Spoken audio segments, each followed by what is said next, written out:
brought to you by Silver Pumps.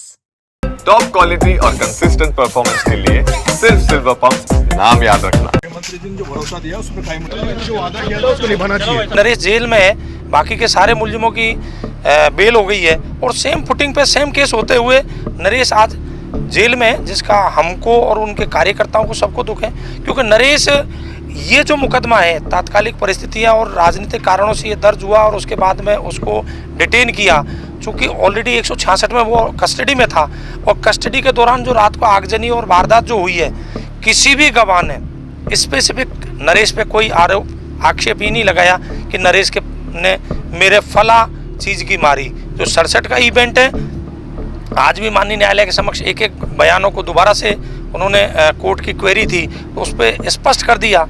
उसके बाद में चार्ज आदेश नहीं करना थोड़ा सा मेरे लिए भी दुर्भाग्यपूर्ण है। समरावता घटनाक्रम को लेकर नरेश मीणा के खिलाफ जो तो प्रमुख मामले दर्ज हुए थे उसमें 166/2024 जो मामला था, जो कि एसडीएम को थप्पड़ मारने का था, उसमें उनको जमानत मिल चुकी है। लेकिन जो रात को वहाँ उपद्रव हुआ, जिस तरह की आगजनी और हिंसा हुई, उसको लेकर जो दूसरा मामला दर्ज था 167/2024, उसमें चार्ज बहस होने के बाद भी मामला लगातार जो चार्ज लगने हैं उसको लेकर अटका हुआ है।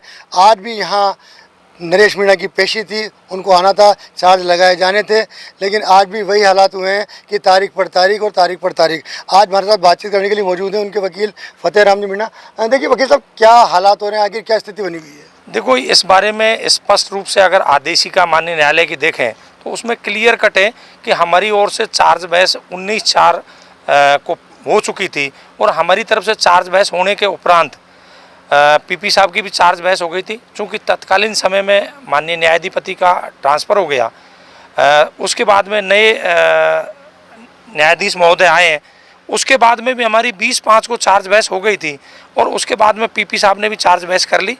आज वास्ते आदेश न्यायालय पत्रावली थी, लेकिन चूँकि लिपिकीय त्रुटि की वजह से उन्होंने बजाय आदेश में लिखने के उसमें उन्होंने ये लिख दिया कि वास्ते चार्ज बहस पीपी की। तो पीपी साहब ने प्रार्थना पत्र पेश किया और मैंने भी प्रार्थना पत्र पेश किया आज न्यायालय के समक्ष में कि सब हम हमारा काम ऑलरेडी कर चुके हैं। न्यायालय का काम है चार्ज आदेश पारित करना, जो निश्चित रूप से दिन प्रतिदिन टलता जा रहा है। और आज उन्होंने हमारे दोनों प्रार्थना पत्र लेते हुए ये कहा है कि मैं अगली तारीख को निश्चित रूप से चार्ज आदेश पारित कर दूँ। देखिए, जो लिखा गया, आप कह रहे हैं कि कोर्ट में अगर इस तरह की त्रुटि होती है तो क्या लगता है कि ये जानबूझ के या वाकई कोई क्लरिकल मिस्टेक है? देखो, इस विषय में मैं ज़्यादा नहीं कहूँगा, लेकिन अब इसको लकीली संयोग माने मैं चूँकि व्यक्तिगत आक्षेप नहीं लगा रहा, लेकिन कहीं न कहीं दुर्भाग्यपूर्ण स्थिति है कि एक और घटनाक्रम जो हुआ था, एडिशनल एसपी और डिप्टी यहाँ उपस्थित होकर के और एक तथ्यात्मक रिपोर्ट, क्लोजर रिपोर्ट जो पेश की थी, वो उस दिन भी माननीय न्यायालय का कहना ये था कि साहब 7 से वो पत्रावली शामिल होने से रह गया। उस पर पुनश्च करके 22 तारीख को उन्होंने उस क्लोजर रिपोर्ट को रिकॉर्ड पे लिया और जिस तरह से पूर्व में पीपी साहब और हम दोनों माननीय न्यायालय से निवेदन कर चुके थे और बहस कर चुके थे, पीपी की भी बहस हमारे सामने कंप्लीट हो गई थी, वास्ते आदेश थी। लेकिन आज जब न्यायालय आदेशिका देखी तो उसमें देख करके हम आश्चर्यचकित थे। इसीलिए पीपी साहब ने भी लिखित प्रार्थना पत्र पेश किया है कि साहब मैं तो 12 तारीख को लिखित आर्ग्यू कर चुका था, मैंने लिखित बहस कोर्ट को ऑलरेडी पेश कर रखी है और उसके बाद में न्यायालय आदेश नहीं कर पा रही है। कहीं ना कहीं मेरे को थोड़ा सा मैं इस बारे में व्यथित हूँ और परेशान हूँ। चूँकि नरेश जेल में है, बाकी के सारे मुलजिमों की बेल हो गई है और सेम फुटिंग पे सेम केस होते हुए नरेश आज जेल में है, जिसका हमको और उनके कार्यकर्ताओं को सबको दुख है। क्योंकि नरेश ये जो मुकदमा है तात्कालिक परिस्थितियां और राजनीतिक कारणों से ये दर्ज हुआ और उसके बाद में उसको डिटेन किया, चूँकि ऑलरेडी 166 में वो कस्टडी में था और कस्टडी के दौरान जो रात को आगजनी और वारदात जो हुई है, किसी भी गवाह ने स्पेसिफिक नरेश पे कोई आरोप आक्षेप ही नहीं लगाया कि नरेश के ने मेरे फला चीज़ की मारी। जो 67 का इवेंट है, आज भी माननीय न्यायालय के समक्ष एक एक बयानों को दोबारा से उन्होंने कोर्ट की क्वेरी थी तो उस पर स्पष्ट कर दिया। उसके बाद में चार्ज आदेश नहीं करना थोड़ा सा मेरे लिए भी दुर्भाग्यपूर्ण है।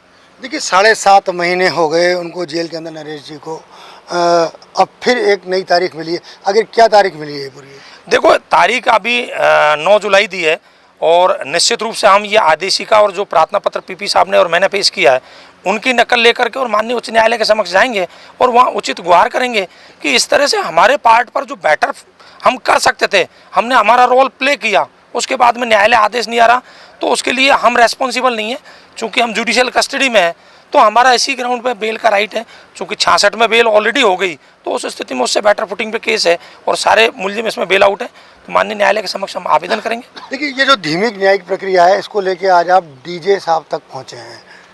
हाँ, निश्चित रूप से इस विषय में हमने चूँकि लिखित प्रार्थना पत्र माननीय न्यायालय के समक्ष दिया है और डीजे साहब को भी हमने जा कर के और वहाँ निवेदन किया था कि सब इस तरह से डेट पे डेट नहीं दी जाए और जो भी है न्याय सम्मत विधि सम्मत आदेश पारित करें आप।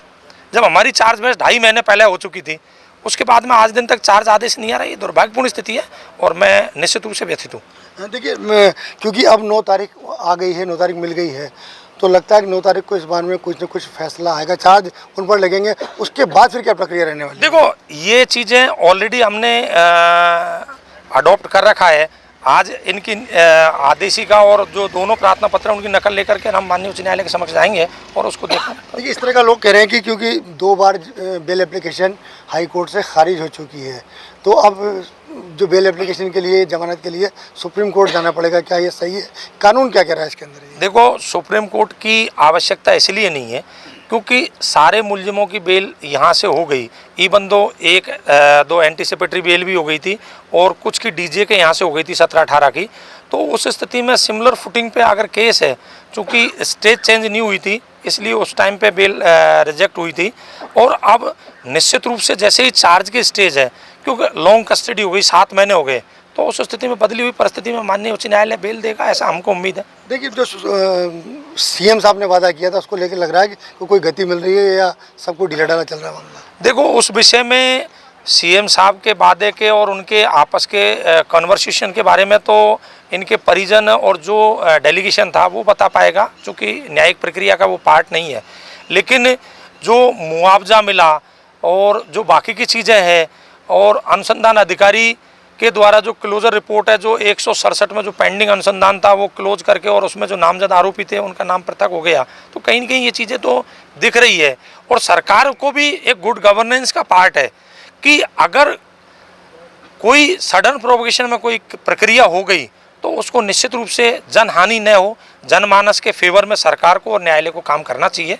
ये मेरा सरकार से भी हम्बल रिक्वेस्ट है, क्योंकि अंतोगत्वा सर्व को सर्वहिताय सर्व सुखाय बेसिक सिद्धांत है। ये तो नरेश मीणा के वकील फतेहराम मीणा, जिनका कहना था कि वो धीमी न्यायिक प्रक्रिया को लेकर खासे व्यतीत हैं, लेकिन ये भी उम्मीद उन्होंने की है कि जल्द ही वो सुबह आएगी जब नरेश मीणा जेल के बाहर की रोशनी देखेंगे। राजस्थान तक के लिए टॉक्स में मनोज तिवारी।